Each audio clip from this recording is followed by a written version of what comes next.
राधे प्रिय दर्शकों, आज हम सुनेंगे परम पूज्य प्रेमानंद जी महाराज के मधुर वचनों को, जो हमें भक्ति, प्रेम और जीवन की सच्चाई से जोड़ते हैं। आइए मन को शांत करके ध्यानपूर्वक सुनते हैं उनके अनमोल संदेश को। वीडियो को ध्यानपूर्वक अंत तक जरूर सुने। तो चलिए शुरू करते हैं। थोड़ा ब्रह्म मुहूर्त में उठना चाहिए।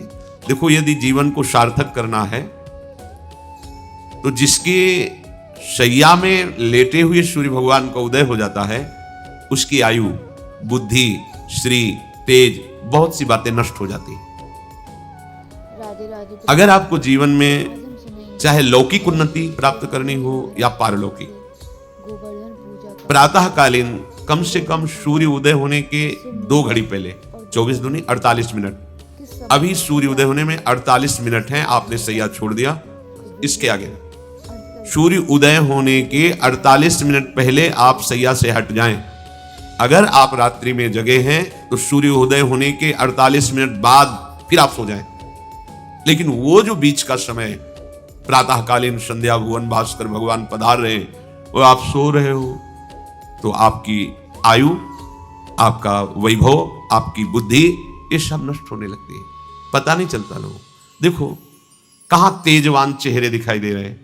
खूब तो सब खा पी रहे हो, खाने पीने क्या तेज एक अलग होता है, भागवतिक तेज अलग होता है। ब्रह्म मुहूर्त में उठे, प्रभु का स्मरण किया, जो 2-4 नाम ही सही, अपने बड़े बुजुर्गों को, गुरुजनों को भावना से प्रणाम किया। पहली बात, शरीर स्वस्थ रखने के लिए गर्म जल किया, हल्का, आधा लीटर से 1 लीटर तक जल पिया, भगवत भाव अर्पित करके वज्रासन में बैठकर। आप लोग दिनचर्या को नहीं करते हैं तो आप ब्रह्मचर्य को पचा नहीं सकते। ध्यान रखना, ब्रह्मचर्य कोई छोटी मोटी शक्ति नहीं है, उसको पचाने के लिए आपकी दिनचर्या दिव्य होनी चाहिए। फिर इसके बाद आप 5 मिनट 10 मिनट टहलिए, फिर सो जाइए। फिर जो शौचाचार की पवित्रता बताई गई, उसके अनुसार आप स्नान आदि करके, पवित्र वस्त्र धारण करके, जैसे कोई महान व्यक्ति आ रहा है तो हम उसके आदर के लिए खड़े हो जाते हैं, ऐसे भुवन भास्कर पधार रहे, हाथ जोड़कर प्रणाम किया, अर्घदान किया, गुरु मंत्र जपा, आदि आदि। अब पड़े हो आप कि हम तो 2-3 बजे तक जगे हैं, ऐसा अगर आप भजन में जगे हैं तो भी सूर्य उदय के समय आप उठ जाइए। आपके गुरु आवे तो क्या आप सोते रहेंगे क्या? तो जगत गुरु हैं भुवन भास्कर, परम ज्ञान स्वरूप हैं, गायत्री छंद रूपी घोड़े हैं इनके रथ के, स्वयं भगवान अरुण देव सारथी हैं। और भगवान पीछे वर्णन के, मैं ही सूर्य रूप से जगत को प्रकाशित करता हूं और ताप के द्वारा जल को सोख कर मैं ही वर्षा कराता हूं।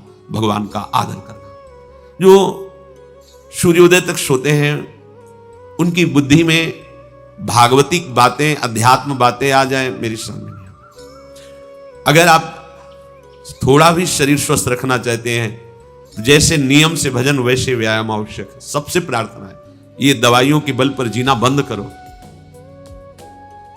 शरीर में जितनी आवश्यकता जल की है, अगर उतना नहीं जाएगा तो आपकी एसिड बनेगी, फुंसियां निकलेंगी, कब्ज बनेगा, कई परेशानी। हम साधकों को कहते हैं, कभी कभी जैसे पूछते हैं कितना जल पिया, वो अभी तो पिया नहीं। अच्छा, ये शरीर है, ये एक गाड़ी है, कोई सच्चिदानंद नहीं है। उचित आहार, उचित जल, व्यायाम के लिए तो समय नहीं। और अभी 10 दिन बीमार पड़ोगे, फिर देखो आप कहते हैं समय नहीं है। हमने अपने बीमार स्थिति की दिनचर्या को बताया, शीत धाम की 2 बजे उठना, जो आपको बोल रहे हैं ऐसे ही दिनचर्या करते, और 45 मिनट व्यायाम। इसके बाद तुरंत प्रणाम करके वृंदावन की परिक्रमा, फिर आके श्री जी की मंगला, फिर आके 9 बजे तक गुरुदेव भगवान की सेवा में, फिर वहां से आके श्री जी का श्रृंगार, फिर भिक्षावृत्ति आदि 12-1-2 बजे तक। कोई चाय, कोई पानी, कोई ऐसा कुछ नहीं कि बाल भोग, कुछ नहीं, था ही नहीं। जिंदगी में 100 ग्राम दूध नहीं खरीदा कि भाई हमारा दूध बन, कभी नहीं ऐसा। पर कभी ऐसा महसूस नहीं हुआ कि मैं बहुत कमजोर हूं। ब्रह्मचर्य को पचाने के लिए बहुत शरीर को क्रियाशील होने की आवश्यकता है, या तो प्राणायामों के द्वारा, आसनों के द्वारा। अब ना आसन है, ना प्राणायाम है, ना व्यायाम है, और फिर क्या, कैसे भावना आपकी भगवत भावना बनेगी? एक प्रमाद स्थिति, एक छिन्न भिन्न खिन्न स्वभाव, नहीं बात नहीं। अध्यात्म का साधक जो होता है, नवीन खिला हुआ कमल जैसा, मुख प्रसन्न तन तेज विराजा, रामचंद्र कर का। कोई असाध्य रोग, कोई बहुत पीड़ा, वो बात अलग है। नहीं तो ऐसा वो जैसे कमल खिला होता है, ऐसे खिला रहता है। क्यों? हर समय चिंतन सही, आचरण सही, सब कुछ सही। जो भगवत भावना विहीन जीवन है, वो मुर्दा जीवन है। जिन हरि भगत हृदय नहीं आनी, जीवित सब समानते प्राण। वो जान नहीं रहे, मुर्दे जैसा जीवन है। क्या जीवन का महत्व? वही गंदे भोगों को भोगना, उसी का चिंतन करना, और भोग भोगने वाले शरीर को स्वस्थ रखने के लिए विषय सामग्री इकट्ठी करना, इसके बाद मर जाना। बोलो इसके अलावा और क्या है? ये बनाया वो बनाया वो बनाया, जरा सा हिला पूरा का प्रांत नष्ट हो गया। क्या है इसमें? शाश्वत क्या है? हमें तसल्ली होती है, हमने एक मकान बना लिया, तसल्ली होती, 4 लड़के हो गए और काल का तमाचा लगा पूरा का पूरा सब। क्या तसल्ली? हृदय को तसल्ली तब दो जब नाम चल रहा है, राधा राधा राधा राधा। दिनचर्या ही नहीं बन पा रही है आज के नए समाज की, दिनचर्या ही नहीं बन पा रही, भगवत भावना ही नहीं है। देखो, अगर परिवार में रह करके आप भगवत भावना नहीं करते तो सब परिवार में रहकर आसक्त हैं और सब दुर्गति को प्राप्त होते हैं। जब तक भगवत भावना नहीं है तब तक सब अविधि पूर्वक है। मान लीजिए सब अविधि, विधि भगवत भावना है। कुछ भी, किसी से भी, कोई भी, बस भगवत भाव, वही आनंद का अनुभव हो जाएगा। अतः उनके द्वारा किया गया देवताओं का पूजन मूल में मैं ही हूं, मेरा ही है, पर वो अविधि पूर्वक है। अविधि पूर्वक का तात्पर्य है कि वो ये नहीं जानते कि इस रूप में सर्व सामर्थ्यशाली भगवान ही विराजमान है। कभी कभी मंत्रों का ज्ञान नहीं होता, पूजन की सामग्री शुद्ध नहीं होती, भाव शुद्ध नहीं होता, इसलिए उनका पूजा सेवा आगे चल करके फल प्रदान नहीं कर पाता। प्रभु कह रहे हैं, मेरे में रिझाने के लिए किसी पूजा सामग्री की या किसी धन संपत्ति की आवश्यकता नहीं। पिता को बस इतना ही चाहिए कि वो अपनापन करके दौड़ के उनकी गोद में बैठ जाए, बस अपनापन प्रभु को चाहिए। माया की भूल भुलैया से वापस लौटिए और एक बात केवल बैठ जाए अगर हृदय में कि मेरे प्रभु, अब मैं थक गया हूं, यहां कोई मुझे सहारा देने वाला नहीं, अपना नहीं, नाथ मुझे अपना बना लो। ये बहुत बड़ी बात है हृदय की। किसी के बहुत भाग्यशाली होगा, उसके हृदय में बात आएगी, प्रभु उसकी रुचि का विषय बन जाते हैं। प्रभु जहां वो ऐसा भावना करता है और उसकी रुचि हो जाती है प्रभु में। जैसे हमारी विषयों में रुचि, ऐसे प्रभु में रुचि हो जाती है। अब वो जो भी करता सब पूजा हो जाती है। ये राह से जल्दी सबको समझ में नहीं आता। ध्यान दीजिए, भगवत भावना विहीन आप जो भी कर रहे हैं वो सब अविधि पूर्वक है, भगवान कह रहे हैं। अगर भगवत भावना युक्त है तो जो भी कर रहे हैं सब विधि पूर्वक। कर्माबाई जी ने, एक विधि विधान जानने वाले संत ने जब कहा कि आप तो बिना स्नान में बड़ा अपराध, ऐसे तुम कैसे बना, तो अब वो प्रातः अपनी स्नान आदि दिनचर्या करने लगी तो विलंब हुआ। फिर खिचड़ी अमनिया की ठाकुर जी को, ठाकुर जी आए गोद में बैठ के, एक कवल ही पाए कि उधर पर्दा, भाग के ठाकुर जी गए, खिचड़ी लगी थी। पार्षदों ने कहा जय जय, तो अभी भोग ही नहीं पधराया। फिर और बोले कर्मा भाई है ना, वो मुझे भोग लगाती है। और पता नहीं उस महात्मा ने क्या समझा दिया विधि विधान, वो भोरी भारी हमारी भक्ता, वो अब नहाने धोने में समय लगाने लगी, इसलिए आज विलंब। देखो तुम जाओ और उनसे कह दो हम विधि विधानों से फंसने वाले नहीं, विधि विधान हमें कोई फांस नहीं सकता है। एक प्रेम फांस है जिसमें मैं फंस जाता हूं। बिना किसी बंधन के अगर ये बंधते हैं उसका नाम है प्रेम डोरी। जय श्री भट्ट प्रेम रस बंधन, क्यों छूटे दृढ़ फंद, बसो मेरे नैनन में दो चंद। ये बात सबकी समझ में नहीं आती। जाओ उनको कह दो जैसे वो बनाती थी वैसे ही बनावे। पूरा अविधि है। अगर शास्त्रीय सिद्धांत से देखो अविधि है, पर वो महान विधि है जो भगवान को आसक्त कर लिया। कौन सी विधि? मेरे अपने प्रभु, मेरे प्यारे रात में भूखे रहते होंगे, ये भाव। भगवत भाव विहीन जितना जो कुछ आप कहोगे कि कैसे अविधि पूर्वक भगवान कह रहे हैं। देखो, जब मथुरा के ब्राह्मणों को भगवत पार्षद सखाओं ने निवेदन किया कि भगवान श्री कृष्ण और बलराम आज इधर ही गाय चराने आए हैं और वो भूखे हैं, आप थोड़ा सा कुछ भोजन सामग्री दे दीजिए। वैसे देखा कि ग्वारिया है, बात ही नहीं की, अधिकारी नहीं समझा, बात का अधिकारी नहीं समझा। ऐसा नहीं कि इनको पता न चला हो कि भगवान का अवतार है, क्योंकि जब भगवान अवतरित हुए सबको पता था कि भगवान अवतरित हुए हैं, प्रायः सबको पता था, सबको। जैसे वायु शीतल चलती तो सबके अंगों में लगती है, इसलिए महान प्रकृति उल्लसित होकर नृत्य कर रही थी आनंद में जब भगवान का प्रादुर्भाव हुआ। और उन्होंने बाद में स्वीकार किया कि मैंने महापुरुषों से सुना था कि भगवान पधारे हैं, पर मेरा कितना दुर्भाग्य कि वो स्वयं यज्ञ भोक्ता भगवान आगे जैसे कहे, आम ही सर्व यज्ञानाम भोक्ता च प्रभुरेव च, समस्त यज्ञों का भोक्ता मैं हूं। स्वयं समस्त यज्ञों की भोक्ता मांग रहे हैं और वो यज्ञ करने वाले ब्राह्मण अनादर कर रहे हैं, हुई ना विधि। और उन्होंने स्वीकार किया है कि मुझे चारों वेदों का ज्ञान है, गायत्री का अनुष्ठान, त्रिकाल संध्या, जितना भी शास्त्रीय सिद्धांत सब पालन करता हूं, पर सबके लिए उन्होंने एक शब्द प्रयोग किया, धिक्कार है मेरे ज्ञान को, धिक्कार है मेरी पवित्रता को, धिक्कार है। स्वयं यज्ञ भोक्ता भगवान मांगे और हमने बात भी नहीं की, पर अहो भाग्य हमारे कि हमारी पत्नियां ऐसी निकली जो हमारी बात बन गई, भगवत साक्षात्कार करने वाली। वहां कौन सी विधान का पालन कर रही? एक ही विधान, केवल अपने श्याम सुंदर मेरे प्रभु की चर्चा सुनकर प्रभु में आसक्ति हुई, आसक्ति ने प्रभु का साक्षात्कार करा दिया। भगवत भावना विहीन बड़े से बड़ा कार्य प्रभु को बिल्कुल पसंद नहीं।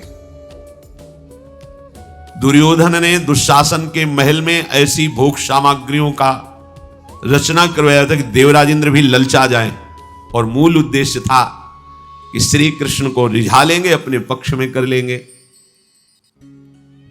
प्रभु ने उनसे वार्ता जब संधि की तो उन्होंने कहा कि बिना युद्ध के 5 गांव की बात क्या, सुई के अग्रभाग भी नहीं दे सकता, सुई के अग्रभाग भर भी जमीन नहीं दे सकता। 5 गांव की भगवान ने कहा था ऐसा करो, तुम हस्तिनापुर के चक्रवर्ती सम्राट पर बैठे रहो, 5 गांव दे दो पांडवों को, वो मेरे भक्त हैं, मेरा आदेश पालन कर। उनका सूजी अग्रे न केशवा, सुई की नोक भर गई।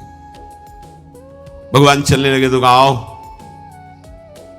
प्रसाद पा लीजिए, भोग पा लीजिए, आइए महल में। तो उनका पाया वहां जाता है।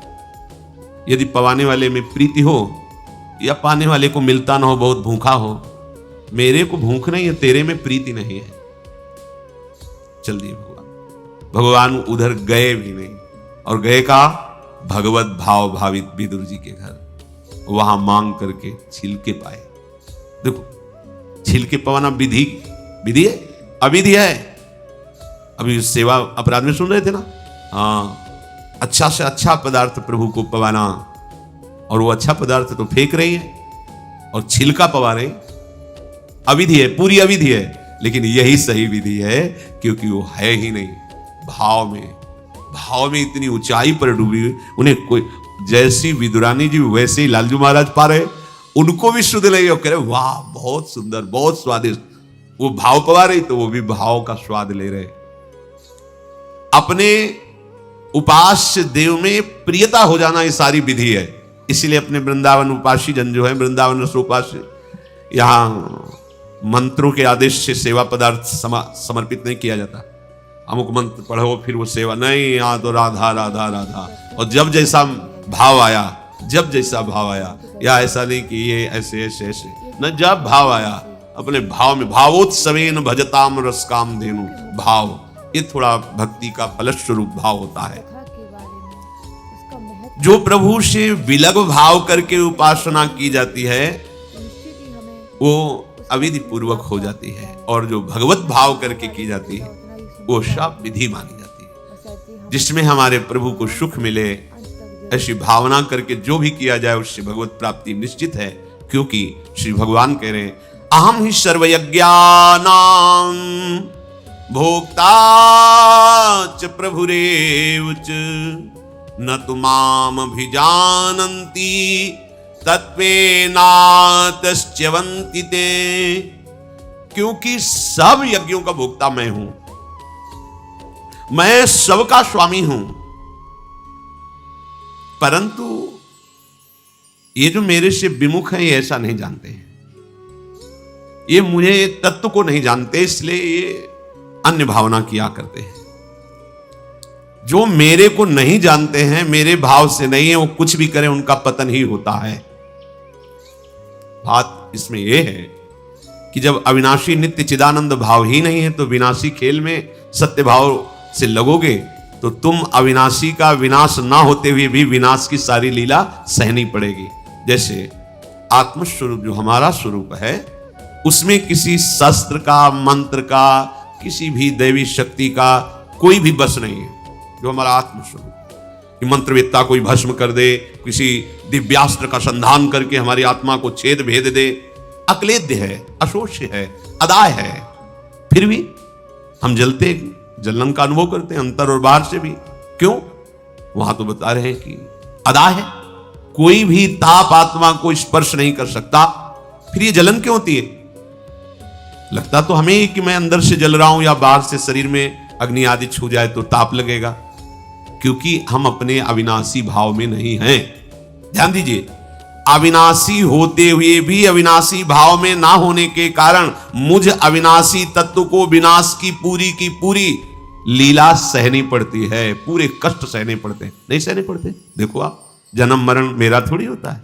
मेरा स्वरूप नैनम छिन्नन्ति शस्त्राणि नैनम दहाति पावकः न चैनम क्लेदयन्त्यापो न शोषयति मारुता, पर हो रहा है।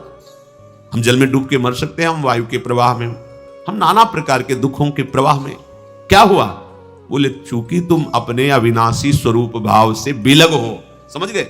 वही बात यहां श्री भगवान कह रहे हैं कि यदि तुम ये भाव नहीं समझ पा रहे कि सबका भोक्ता मैं ही हूं, सब यज्ञ जितने भी साधन सबका फल प्रभु ही है, मैं सबका स्वामी हूं। जो मेरे को तत्व से नहीं जानते हैं, मेरे पर भाव नहीं करते, उनका पतन ही होता है। कारण ये अविनाशी भाव ना होने के कारण, विनाशी में सत्यत्व भाव होने के कारण परिणामता कुछ हाथ नहीं लगेगा, केवल नाश ही नाश। जब हम प्रभु की तरफ चलते हैं तो उसमें प्रधानता होती किसी संत या शास्त्र के वचन। ऐसे आप चल ही नहीं सकते। कभी भी कहीं भी कोई भी प्रभु की तरफ चलेगा, पहला कदम चला होगा तो किसी न किसी संत के वचन सुने होंगे या शास्त्र के वचन, दोनों एक ही बात है। जो संत भगवंत की वाणी है वही शास्त्र है। बिना उनके वचन सुने परमार्थ का पता ही नहीं चलता है। तो जब हम प्रभु की तरफ सत्संग सुनकर चलने को होते हैं तो ये दो मुख्य बाधाएं आकर खड़ी हो जाती हैं। भोगों की भोग वृत्ति, संग्रह वृत्ति जो हमारे अंदर रही है, तो वो हमको इतना कमजोर कर देती, लगता है अगर ये चीज नहीं होगी तो हम रह नहीं पाएंगे, ऐसी ऐसी व्यवस्था होगी तो हम नहीं रह पाएंगे। बड़ा कमजोर हो गए अपने लोग। हाँ, ऐसा होना चाहिए, ऐसा होना चाहिए, ऐसा होना चाहिए। भोगों का भोक्ता और भोगों के संग्रह युक्त स्वामी भाव। मेरे पास इतनी खेती, इतना बैंक बैलेंस, इतना परिवार, ऐसा ऐसा, और देखो हमारी दिनचर्या में ऐसा चलता है, हम ये खाते रहे, ऐसे करते रहे, ऐसे, और ये सब होता रहा है। अगर हमें भजन मार्ग में तो ये सुविधा चाहिए, ऐसा ऐसा। इतना कमजोर हो गया है मनुष्य कि वो भोगों की भोगने की वृत्ति और भोगों के संग्रह करने की वृत्ति और भोक्ता और संग्रहित वस्तु का स्वामी मैं, ऐसा, ये पहली परमार्थ में बाधा वृत्ति है। और ये प्रायः हम सब बड़ी खुशी से बाधा लिए चल रहे हैं। देखो ये बड़ा सूक्ष्म, चूंकि देखो अध्यात्म है, अध्यात्म तो जगत से बिल्कुल ऐसे है।